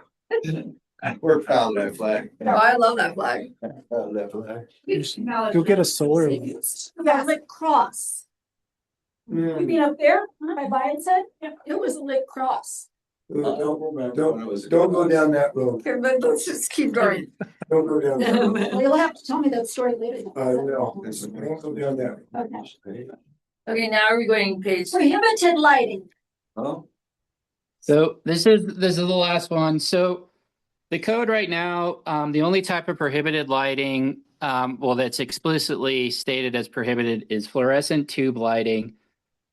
So there are some other types of lighting that other codes typically have in it, and staff is recommending that those be added here, and those include any lighting that creates a traffic hazard, any lighting that imitates and or could be confused with a traffic control device or emergency vehicle light, blinking, flashing, and or moving lights, including but not limited to strobe lights and laser lights. This shall not apply to lighting that is exempt from the exterior lighting standards. So that means holiday lighting and then lighting associated with a town event that wouldn't apply to that. High pressure or low pressure sodium lights, and then mercury vapor lights. Love it. seems reasonable. The only strobe lights I have are on Halloween, so. Put for 5 minutes. You're gonna say in the basement. I'm gonna start running my strobe lights all the time. They're festive. They're Halloween. Okay, we're gonna start. Do you want to start the introduction, Matt, since the first box says? No. Yep. So, I think sounds like we're going to go kind of page by page here. But this first one is a substantial addition to the code, and it's a section regarding public land dedication requirements. There is an existing section in the code that deals with this. It's really vague, and it just doesn't give a lot of detail about what's required, when it's required. And I will note that I believe there's a quite a bit of state law that dictates how towns can require land dedications as part of a project. So it's really important to be specific about when it's required, the reason why it's required, things of that nature. And this hasn't been reviewed by the town attorney yet. So I think I noted that in here, that the town attorney needs to look at this. And so there might be some additional changes that are made based on their comments. But as an overview, this section states that when you do a new project in town, and I should clarify, that's a subdivision or a new development, you're required to dedicate land for public streets, alleys, and or other public access ways. Dedicate if your project includes a certain number of residential units, you're required to dedicate land for public parks, open space, recreation facilities, and or trails. And again, if your project includes residential units, you're required to dedicate land for public school facilities. The other piece to this is at the discretion of the town council, instead of a dedication of land, the council can require an applicant or a developer to do a cash in lieu payment. And there's specific language in here that discusses how that cash in lieu amount is calculated. And the reason to have the cash in lieu option is if, say, somebody has to dedicate a quarter of an acre or something that it really just doesn't make sense. Like, let me back up, a quarter of an acre for like a park or an open space. And the town says, yeah, that really doesn't make sense for you to dedicate a quarter of an acre or an eighth of an acre, some small amount of land that's going to have really little benefit to the community or the town. Instead, we want you to essentially write us a check, and that money has to be used for specific things. So if it's a cash in lieu payment for a parkland dedication, that money has to be used to improve parks or acquire new land for a new park, things like that. So it's not just money that can go into the general fund of the town and be used for whatever. It's my understanding is that the state law requires that money be used for very specific purposes. But so that's kind of the gist of this section. If you'd like, I can get into the details. But there's Since it's going to the lawyer and it will be okayed by him, will we be getting, if he does any changes, we'll get that back, right? Yeah, I think the way we are planning to address things like that is when we kind of wrap all this up and present a full version of the final draft of the land use code. We'll call things out like that in that final draft.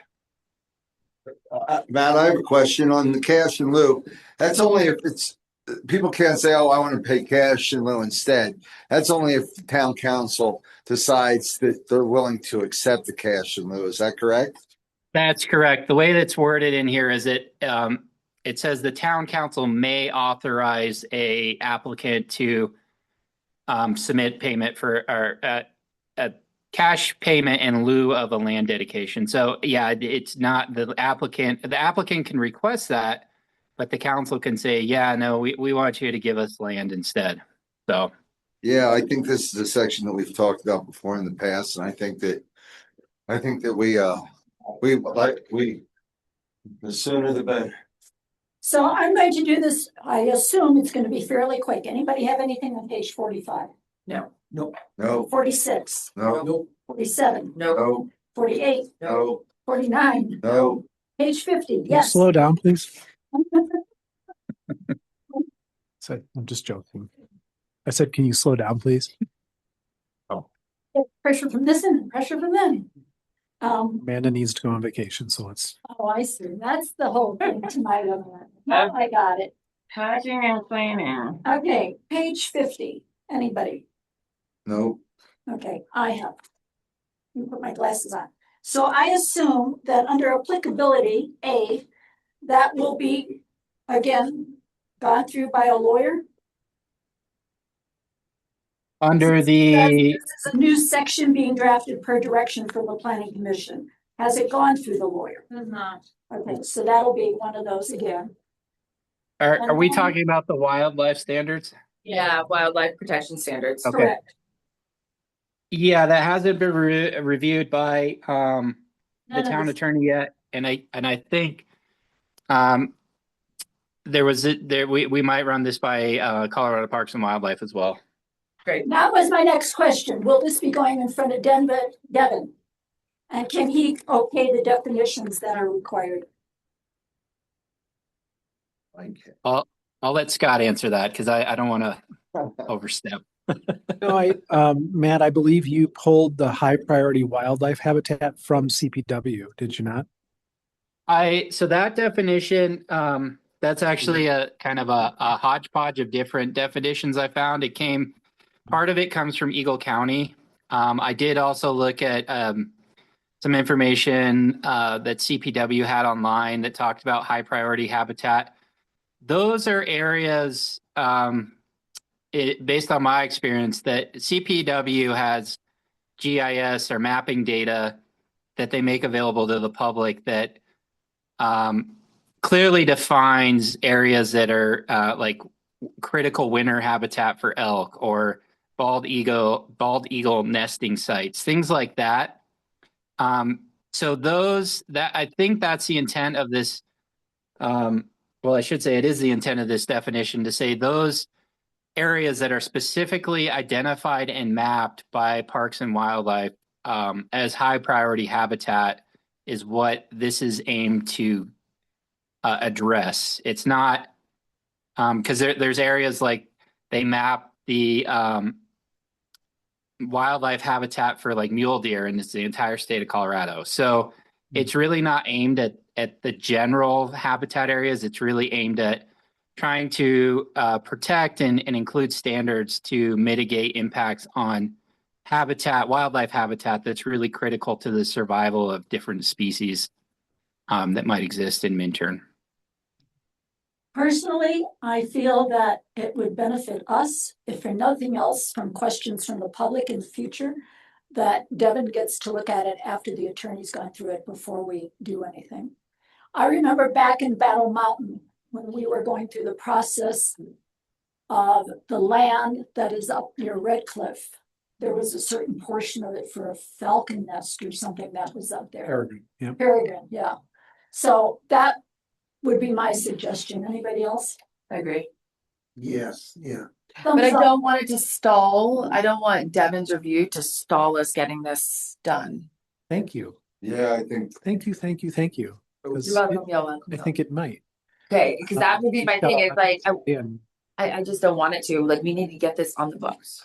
Yeah, even if whatever we have to do to get this on the books, even if that one section continues getting worked on. correct. That's what I'm saying. Man, you Have it guys go are to- on it. Have it go to the attorney. Mhm. When it's all done, then pass it by him to look at. Just But in parallel to us getting it through correct. council Take it review. To the meeting. Yeah. Even if we have to hold that section out. temporarily. Okay, It's better than what we have now, which is nothing. which means nothing. And Yeah. so if you're right, Michael, if this is a good start, but and that's been the direction from Rob Gutierrez, that if there's things that we need to kind of maybe not address entirely and get this code adopted, and then come back around and work on housing guidelines or whatever the other things are, that's been our direction, I think. So I appreciate you saying that. Yeah, Maybe we can do this, that with this section. like too. Amanda said, this thing is super, we all feel that this is super important. Mhm. And if that one specific thing we have to pull out and continue to work on as we're going through the code, I would, So No, that's I want to get something, I don't want to pull this out and wait. I want to get this in, and then if we have to do a revision, we do a revision. that's I what agree with that. But I I know do that's what think you that meant. We're on the same page. the public who has all their concerns about this, it would be good that at some point he takes a look at it. Okay? So you got that, Matt? I got it. Thank you. Drainage, page 51, anything else? Nope. Page 52, right, that's what. Yeah. Take care. no? I have a 52? question. Yeah, I'm working up my, Courage? yeah. Under general standards, down there on the second number 2, screening mechanical equipment and that kind of stuff. Do we want to put a height on that? Everything else, we put a height of 6 foot. I think part of that, Daryl, is because if people can have like huge parapet walls on flat roofs, and if they have units and other people are looking down on their units, because I'm on roofs all the time and roofs in Vale, I think that it's the high stuff. It's amazing if you go in Vale, how well they can screen stuff that blends into the sides of the buildings. And if you have an AC unit on top of a flat roof, it's because apparently we currently allow that, you would want that screened in to the full extent and not have the top half hanging out, but yeah, I discuss it with staff and everybody else's I thoughts. don't see where we're putting any maximum height or minimum height or anything. Page 51. I just wondered, do we want to do I that? think I had a question on 51. That's my question. Sorry, I had a question on 51, and I just want to make sure we're all on the same page. So my understanding potentially, like when I read general standards reclamation of disturbed areas, all portions of property where existing vegetation cover is damaged and or removed, and where no structures building. So is damaged, like we're looking at a situation potentially this summer where we have a number of lawns that are damaged or lost with our current water situation. So when I read this, it reads that those damaged lawns cannot be put back in, that they would need to be put back in with native drought tolerant reed-free plant species. I just want to make sure that that's the way that the intent of this is, because that's the way it reads. So Because the, it doesn't define how it's damaged. correct. Really good point, as always. Matt, jump in anytime. I think my conception of this relative to other codes is damaged usually equates to, grading or other things. Exactly. That's Well, but do we need to say, I mean, we're going to be in a very, different situation. No, I think that's a good point because that, somebody could interpret it that way. As Scott noted, it's existing vegetation that's removed or damaged during the development or during construction activity on a site. It's not your lawn dies or a tree branch breaks or something like that. So can we just add those words then? Damaged and Yeah. or removed as part of construction, Yeah, that would be authorized great. I just construction. need to have that clarification because. Yep. Great. Okay, great. Thanks. Daryl, what were you back on what you were talking about? What language along the line to screen to the height of to cover a roof unit or something? Cover the mechanical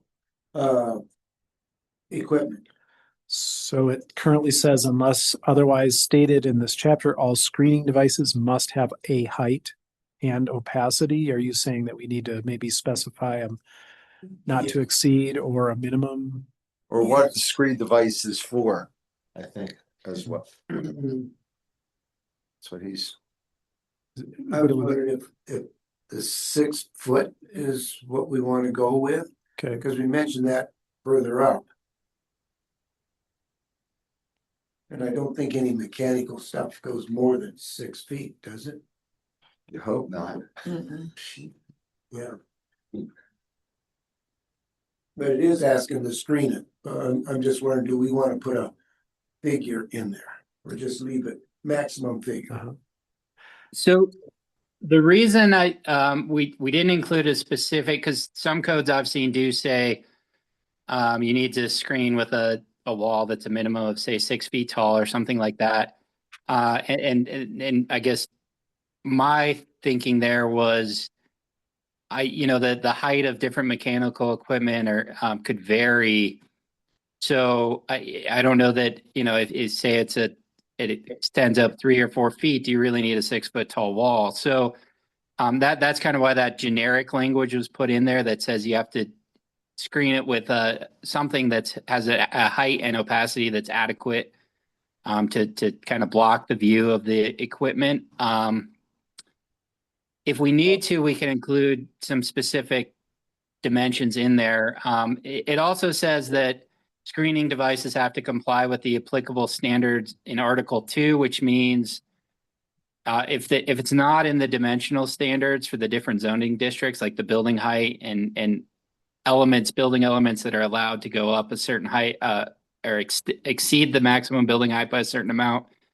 That's the idea there, is that screening devices still have to comply with building height or the allowances for extending above the building height. Oh, okay, I understand where you're going. Okay, Technically, I think what Matt's saying as well is if we leave it somewhat open, anybody's gonna have to come in front of planning and submit prints that we can decide that it needs to be screened, You got a 20-foot screen, but your thing is only 3 feet high. like, good points. Well, how's that deck doing inside there? Right. Okay, do we have a thumbs up now on 52? Yes, we do, Matt. Yes. Page 53. Anybody? I have one on the box and it says you're still working on the definition or the description. Can you just explain that a little bit to me? I mean, if you need to screen it, but you can't completely screen it. That's why, Is this regarding off-street parking areas? yes. Correct.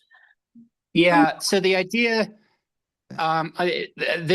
developing this language was a little tricky, because the idea is, when you screen something, you need to define what vantage points you are screening, these areas or the mechanical equipment from. And so with an off-street parking area, the idea is to kind of soften the visual impact of a parking area, and that's why it says it only applies to parking areas of over 10 spaces. So you're trying to soften the kind of the aesthetic impact of a larger parking area.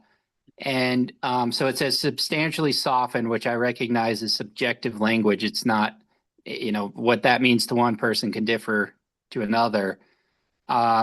But the goal was not to say you have to build an 8-foot tall wall to block any views of a parking area. The idea is we want you to install some landscaping, maybe a 3 or 4 foot tall wall to kind of mitigate the visual or aesthetic impacts of a larger parking area. And it may not, that's why that note's in there, is that language may not be where we want it to be. But that's kind of the idea, is rather that we're not asking you to completely block the view of any parking area. We would just want you to install some landscaping, a wall, a berm, or things of that nature to just soften the aesthetic impact. Michael has one. I have one on that, and I think I mentioned it before, just something for you to think about, and potentially as you're working through that a little bit more. I used the example as the Wing Place and the car wash. I know that they pretty much have 10 more parking spots there, and making it more aesthetically pleasing is definitely a good idea. But somehow you have to think about, well, number one, most important that I always talk about is clear vision. You don't want it to block clear vision. And then I guess they can sort out their own snow removal detail, but clear vision is something to keep in mind. But again, because that's a non-conforming that potentially could change here.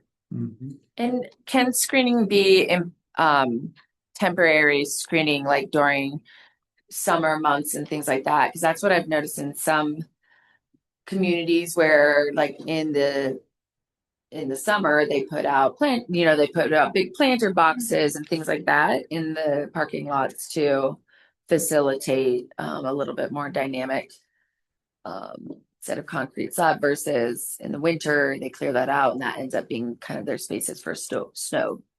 So, Matt, I'm hearing maybe we could bolster number 4 with some specific standards that say it must, any screening must consider or integrate snow storage, or clear vision areas must comply with clear vision areas. Maybe there's also a provision that allows for temporary or seasonal, depending on the use of the parking lot or something like that. And also, shouldn't this be also, I guess, reviewed and approved by the town? What their plan is for this screening space? Is that in there? Makes sense. So if it requires if somebody's coming in with a project and it requires design review, then this would be one of the standards you guys would look at. Okay, thank you. Yep. Sorry.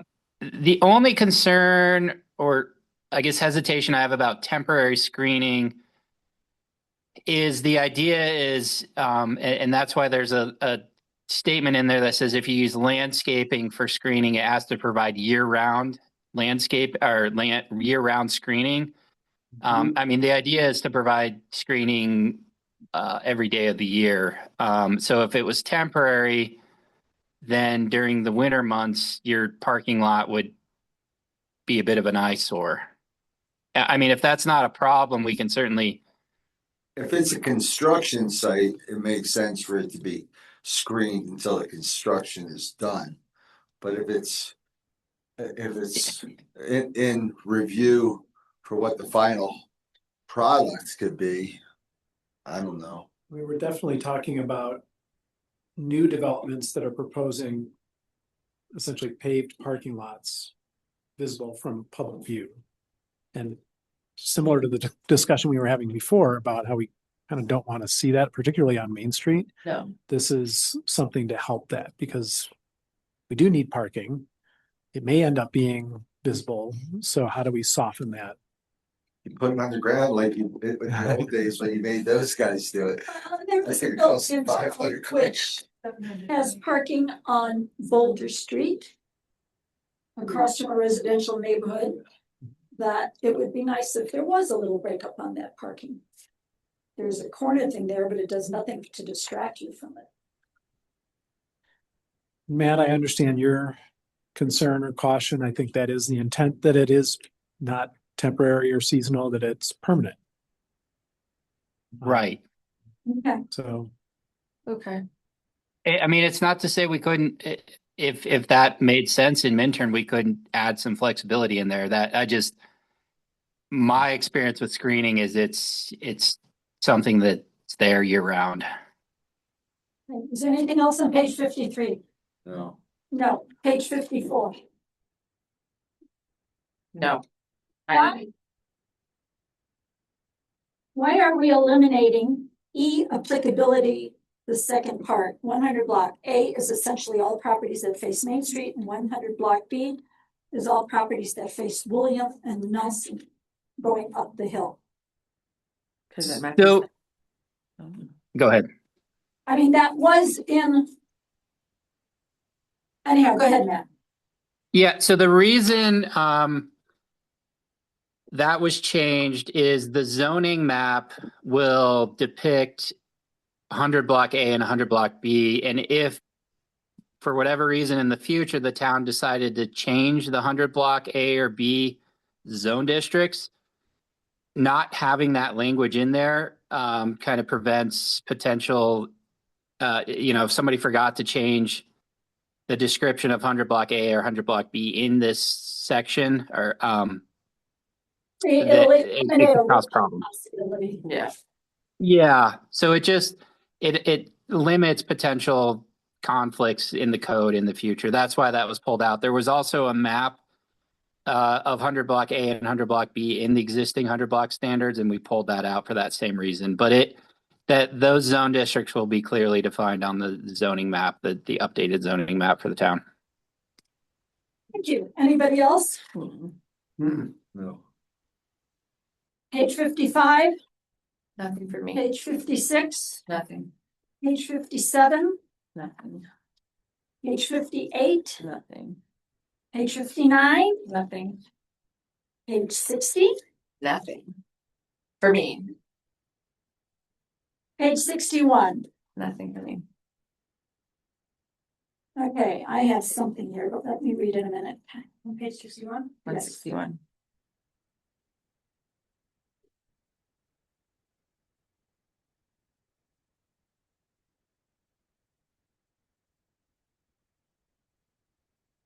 Okay, I guess I boxed the comment underneath the picture where it says includes creating a pedestrian first environment where the street and public spaces are designed to slow down cars, clearly direct them to public parking, and create a beautiful, welcoming atmosphere for all. And my question is, how does that relate if we lose the parking lot? doesn't. I mean, will it just direct them to whatever parking we then have in the future? I mean, you still have to get across the bridge to the saloon or the hotel. I mean, you still have to have a gateway across the bridge, regardless of if there's the parking lot there or not. Okay, And this is, I don't know if this is important or not, but it is existing language that we adopted. Yeah. I looked it up. Okay, so if you're still okay with it being there, that was it. Yep. I love number 4. With that, anybody else, 62? One tiny caveat on guiding principles, sub 3, Minturn is no dull, but I think we mean Minturn is not dull. Yeah. I kind of love it. Wow. I kind of love It's it. like, I kind of love that. you're trying to teach. Minturn is no Is that dull. adopted? No. Kind of love it. No, duh. Yeah, no dull. That's exactly why I love it. Interesting. But Okay. Can we please leave that in there? We know dull. I kind of love it. I'm okay either way. Page 63. Nothing for me. 62, right? Now, 60, you have 62? No, I know, but I don't think we You're did. looking for the no dull? I don't think we did. Did we do 62? Yes, we did. Oh, she just jumped in there. Okay. 62, anybody other than that? Was that on 62 or 61? 61. 61. Okay, no dull is on 61. No 62. 63. Nothing. Is this street design standard 1 been changed at all, or is that just rewritten clearer? Are we on, you said 63? 63. 3. It's just rewritten clearer, I think. Which, I think it might have changed. oh, So, yeah, so if we're talking about street design standard number 1, the way it was written in the existing 100 block standards, there was kind of 2 different paragraphs that talked about, they essentially got to the point that the goal is to create a 7-foot wide sidewalk along along Main Street, Toledo Avenue, and Nelson Avenue. And so we reworded that to be more explicit, to say that was the goal, rather than saying you had to create a 5-foot sidewalk in the public right of way, and then the first 2 feet of the private property had to be public sidewalk. We modified it just to say that the goal is a 7-foot wide public sidewalk. 5 of that is in the right of way, and 2 feet of that is on private property. It is. Okay, that was going to be my question. Yep. Because those streets cannot accommodate a 7-foot wide sidewalk plus. I know the size of Nelson, so. No, I comment on that. Michael would like to comment on it. I was looking at that as well, and of course, I always talk about sidewalks being wider. It's 5 feet is tough, so I think the additional 2 feet where after say that word for me. Applicable. Is a great idea. The only post note I had here is that once obviously that doesn't apply now until the code changes, and when the code changes, that'll only apply for future developments. Correct? The 7-foot wide sidewalk? Yes. That's existing language. That's already in the code. It's in the code. We We just just- it in there. Rewrote it better here. Yeah, but unless that changes, that sidewalk width is not 7 feet. It's 5 feet. Unless somebody develops. Unless somebody develops. Right, right. Yes. Because like, I know I don't know, but I was told by Marka Brenner that the fence that was in front of 155 is actually not on her property. It was on easement. Those things, but yeah, if you look at it, then the Minturn Country Club comes right up to there. So there's a lot of that going on. It would have to be something that goes down and goes back up. Okay, All right, so is that, sort of. where are you going? I don't know where I don't want to go. Bad question. You want a bigger sidewalk, but you're getting it. No, I like the 7 foot, but I think that one of our past approvals, I'm not quite sure we required 7 foot, which is fine because we already approved it. We did. We don't have to talk. It's 64. I Anybody like it. Good here? job, Madison. Thank you. Good job. 64, Moving That's on. me. 64. Thank you for that wonderful advice. Small. I didn't want to. The big one, 60 on page 65, 64. 64. Okay, we go from B to C. However, the thing underneath the picture talks about how we made it where 60% and 40% had to be, 40% had to be set back, 60% could be up to the sidewalk. That's being removed. In B. Yes, because that's a standard, so that got moved to the setback table. Can we update the language underneath the picture to reflect what's not? See, We did update the like the not the language, but the actual like lines in the picture. where it shows it.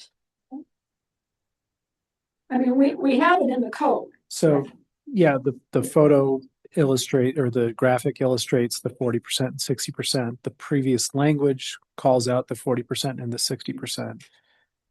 Or 40%. You're saying, What previous language? This language here reflects the 40 to 60%.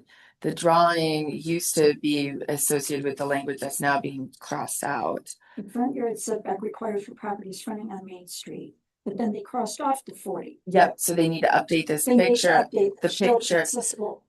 Update the picture, similar how they updated the language underneath the picture, but they need to update the picture to remove the 40 and 60%. So we're not confusing.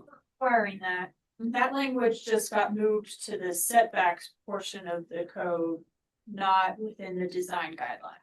So, but we should maybe put an asterisk saying the C setback section of code for details on. Yeah, That if this is 40%. design You review, know what I mean? that's Like- part of the design. Matt, do you see a problem with unstriking through that language under the graphic, or are we going to just move the graphic to somewhere else so it's relates to the dimensional limitation? Yeah, so the reason the specific percentage standards were removed is for what the reason Madison was noting. We incorporated that in the dimensional standards for that big table for the 100 block zone districts. So again, the specifics were pulled out to hopefully avoid potential issues with inconsistency in the code in the future if this were ever changed. I did not catch the percentage in the image, so it might, I mean, I think it's helpful to have that image associated with this text, but it may make sense to pull that into the dimensional standards section since it really But it's, lays out the specific. I mean, that's part of the design. The only thing that It's just illustrating how the setback is applied, so therefore we can move this illustration to the setback and section. then it'll be there. And it'll be there. Okay. I just don't want to lose that because No, that had a lot to do with, and what's the proper word, undulation? Of the going in and out of the building so that it didn't look like one mass. That was all. That's a word I didn't know. Germane undulation. Too, Michael. I wouldn't even remember that one. That's a good catch. Thank you. 65? 65, which None for me. nothing there. Would've. 66. I wonder whoever made that word. 66, anybody have anything? No. No, 67. I have nothing. I have a box note on parking areas used in concrete heavy duty, but then I found it later, it was moved to 71, page 71 states it. So if anybody else has anything there. And the other thing was sun to solar. Is there a reason? Is solar the more professional way of using it? Saying it?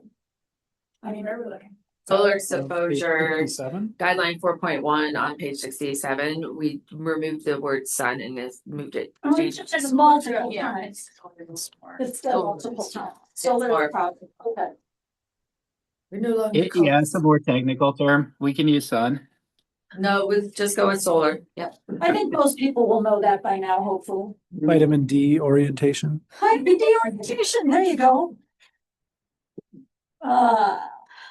So page 67, anything? 68? Nope. 69? No. 70?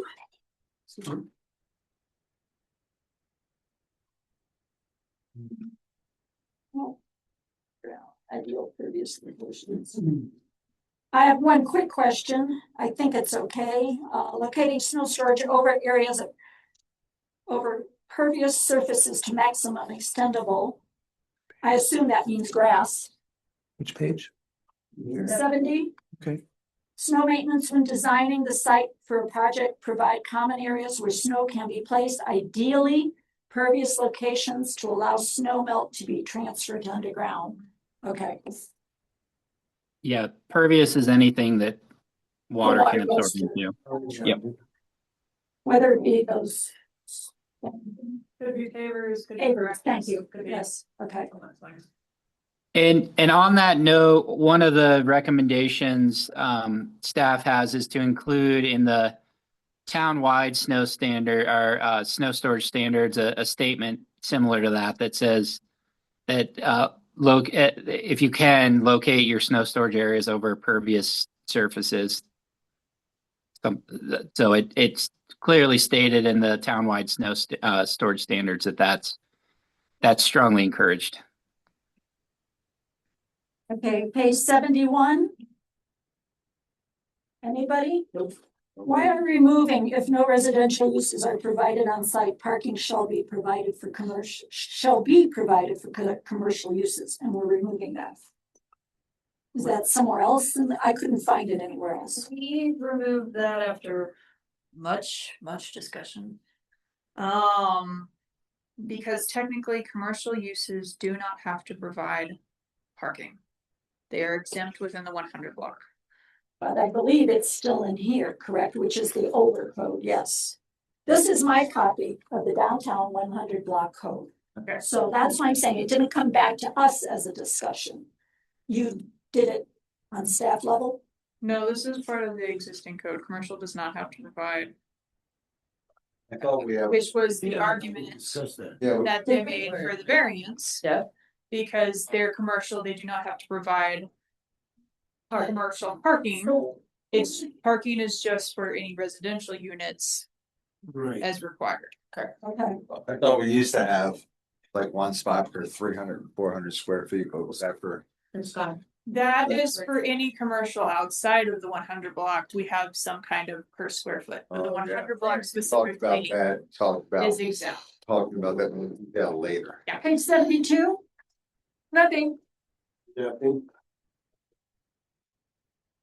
and we're discussing products such as wood, right? That was Yeah. somewhere else mentioned in there, so that'll come back to us. Ooh, and there's we 73, we exchanged twinkle to fur festoon. That's great. Thank you. where's that? No, 73, Overhead festoon lights. 72 and 73. Marty Bridge. I think that. Go ahead, Michael. I think, I know, I circled them 72 and 73, these public areas and stuff. I think that lighting is important, there's public safety. No, and you want people to see. It's too lighting in residential areas. Me It's too. all night. I do too. If you have a festoon is decorative. Well, I'm just, we're talking about like alleyways that we're trying to. I was on the deck all the time. Yeah, I mean, but lighting festoon lighting, you don't want brown. But, no, but we make the Christmas tree lights off at 10 o'clock or 8 o'clock. Come to your next council meeting. What? Just show up at the next council meeting. Yes, go together. Great. Or not. That's it. I'm in. I'm lighting. There's those black wires with the lights So on. there was a bunch of discussion about this at council. This did that like a year and a half ago. Yes, I was there. We want midterm to be quirky, but unlit. But I think if Council- you're going to allow festoon lights on, we should allow Christmas lights on a little later too, or have them both go off at the same time. I don't think festoon should be allowed all the time. There was a strong lobby on council that really. Well- Hands off festoon lighting. Part of interns. Well, if we try to create these areas that apparently is what we're looking for, and we want public in there. You want lights on so people can wander through it. Oh, feel safe, not get eaten by a bear. Or So that's on their deck 2 stories up. Oh, no. That's Some of us have more. lots. Okay, 7-4, nothing. Nothing, Alright. 7-4. I won't talk about lighting ever again. Oh, no, must if it need be. You wrote me in, I'll be there. Bring you Take some wine. purple down. If it need be.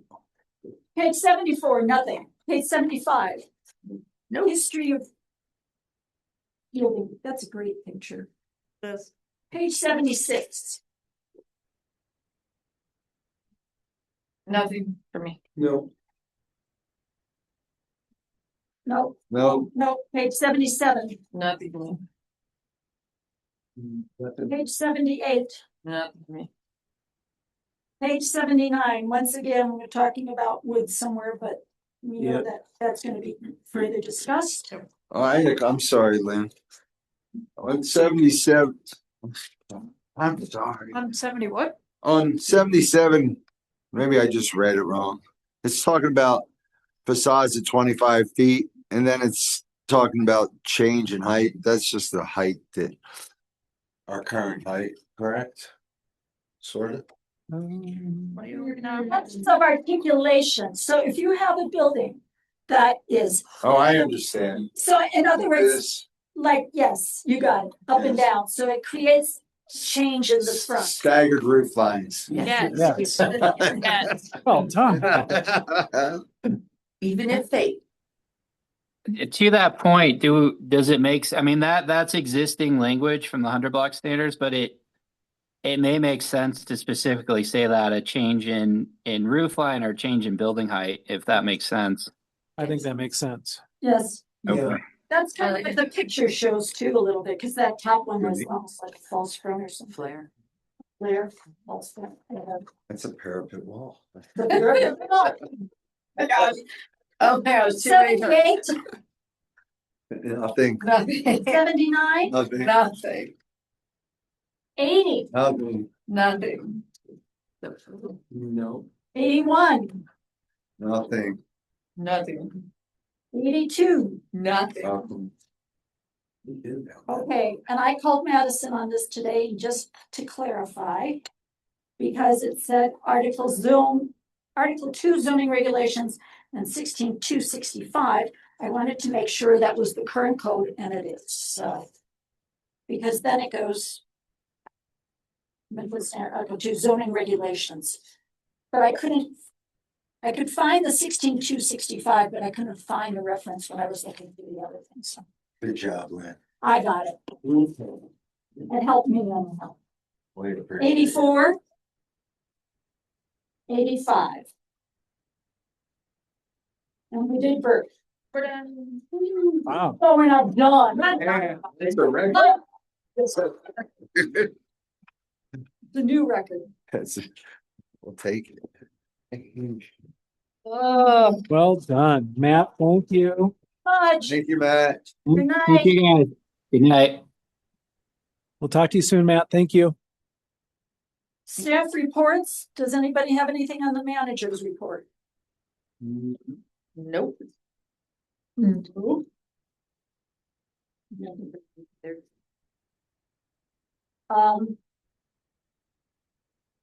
Something in here about the Highlands? There was, but there's nothing going on in the Highlands.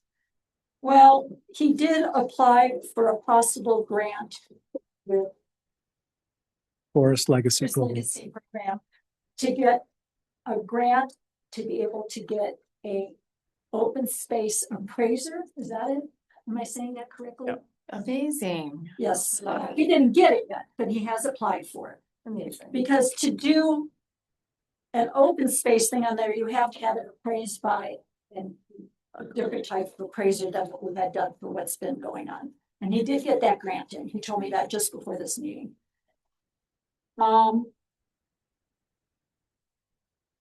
Anything else? I don't think so. Other than all these pictures, they did a wonderful job with the parking lot outside of town. Oh, yeah. Spaces to get at, not very many, but it sure looks like it gave us at least 5 or 6. didn't it? Yeah, I think so. Hopefully they'll follow up with kind of reseeding and put a, cover over it or something. If, remember, Was it you or Terry? Well, it went Was the Terry other, Purple it went the going other direction than it originally stated. Yeah. It did. It didn't affect the else, but We're not gonna. The water. we're not gonna It's work. just dirt, It's just maybe gravel. baby gravel, we're not, We're not paying that. Maybe for it. Huh? We pay for that. Put some effort into it, so staff. I mean, we did it. Others did. That's, yeah, I saw the guys doing it. They rocked that out. So the only thing I do have to comment, because I've already seen it happening, is that it's so wide now. Like, so when you pull in, it's so wide, it could take 3 rows of cars. But people don't realize that, like, so they're still just parking the old way where you just go straight in. Like some of the ones in like Boulder that like you can do like multiple like rows, because that could now take a middle row if you had it. If you had some guidance, like either some Chain. no, like some chain or like in like they like stake old logs down in Boulder. That's what they Logs use. are good. Yeah, they stake old Round logs down to nice. allow for like how things park, how you. Because otherwise people just. Well, Well, I've already seen people park very random, like it's just straight in. I'm like, what are you doing? Like it. Hey, maybe the sign there should say, please park this direction. yeah, or because if you do it diagonal, then you could have a whole middle row and still get. Yeah. Like you said, it'll get worse. It's gonna get People won't be able to get out. It's gonna be a. Well, the learning experience, but at least for now, we're. I'm gonna start doing like the sideways parking. Go down there and direct. Yeah. Okay, Anything from staff? No, just a heartfelt thank you. We are nearing the end. We still have a ways to go, but that was a big section. Would it take us 3 meetings and a lot of material to get through? But those almost as important as some of our zone district regulations that we work through. This is all the meat of what we are trying to create as far as the built environment and what you're going to review with new projects and stuff. So well done. Very thoughtful comments and analysis. And I think we're going to wrap this up, clean this up. We still need to get comments back from our town attorney on several articles that we have looked at months ago. Some minor sections that we still need their direction on.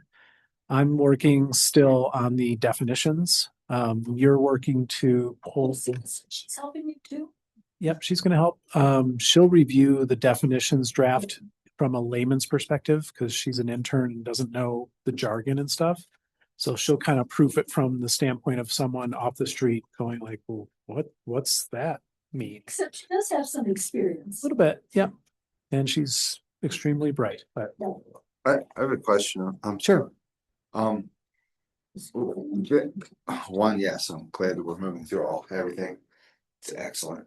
On the few minor things, at some point at the end or whatever, we're at that again.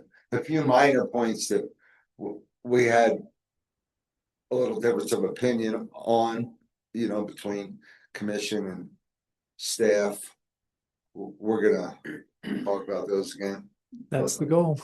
I've committed to putting together a memo expressing planning commission's point of view on the issue, expressing staff's point of view on the issue, and going through that memo. However, I'm hoping that it won't be a rehash of a discussion, just, yes, this was the planning commission's point of view. You've accurately represented our point of view. Verify the 2 trains of. Verify the 2 trains of thought, not to rehash the issue, because Are we still gonna plan on talk?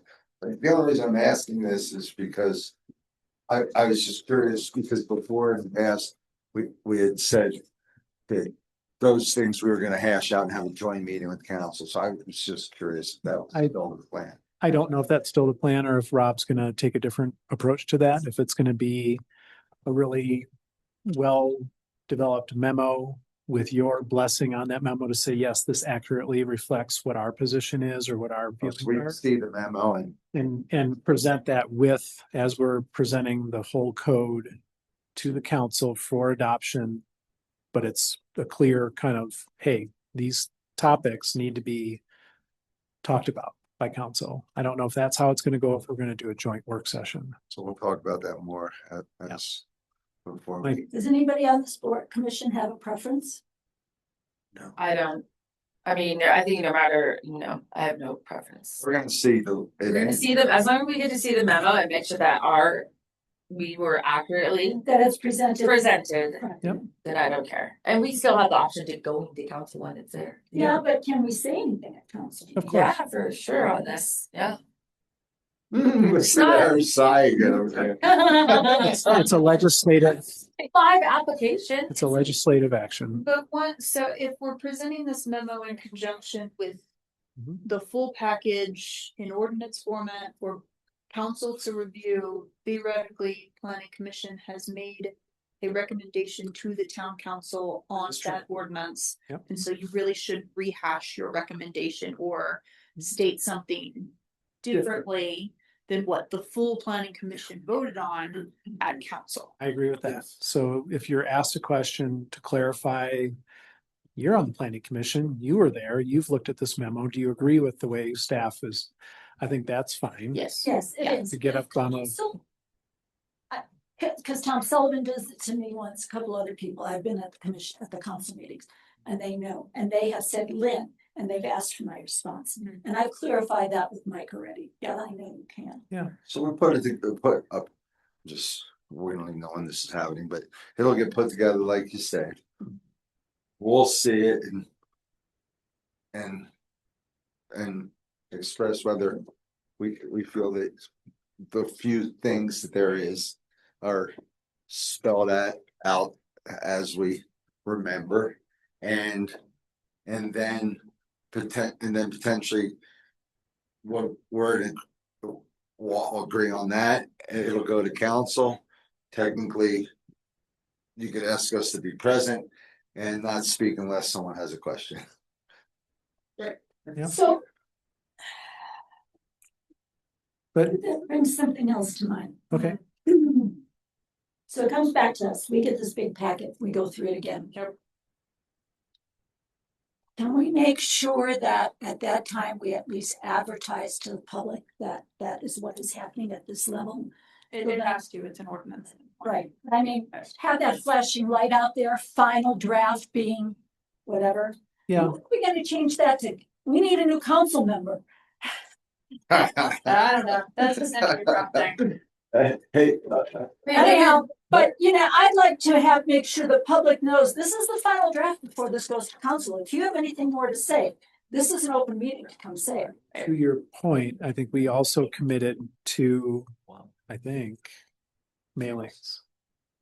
We've already notified people by mailings to every property owner in town, your zone districts are changing, come to these open houses. That was a year ago. Yeah. So before we change people's zoning or their allowed uses or anything else, I think we probably need to do that again. An So open house. individual mailings to every property owner in town. Yep. Not to read, that's their bad Right. decision. It is. And advertise this is happening and put it on the newsletter and whatever else we can do. Well, that. I just want to make packet- before it goes to council, that gets a really good public exam again, possibly, if they come.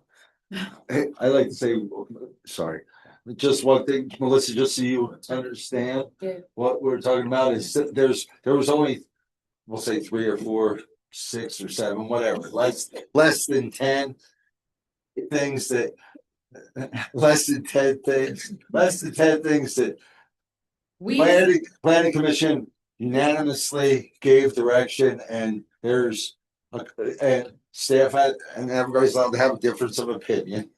And at the point we gave it, we've always said that, we would review that with council, but this process has been proposed is what we're talking about since you haven't been here. Cool, thank you.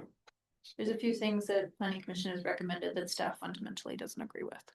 So. We're Vehemently oppose. putting. Oh, I need to. You don't want to know. No, don't want to know. I'm going to see ya before my time.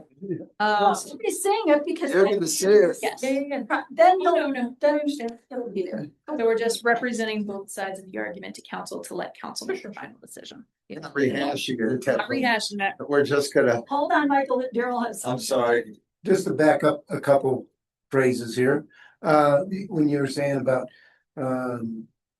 informing the public and all that, various things, a mailer, that packet that you guys sent out, it was very full.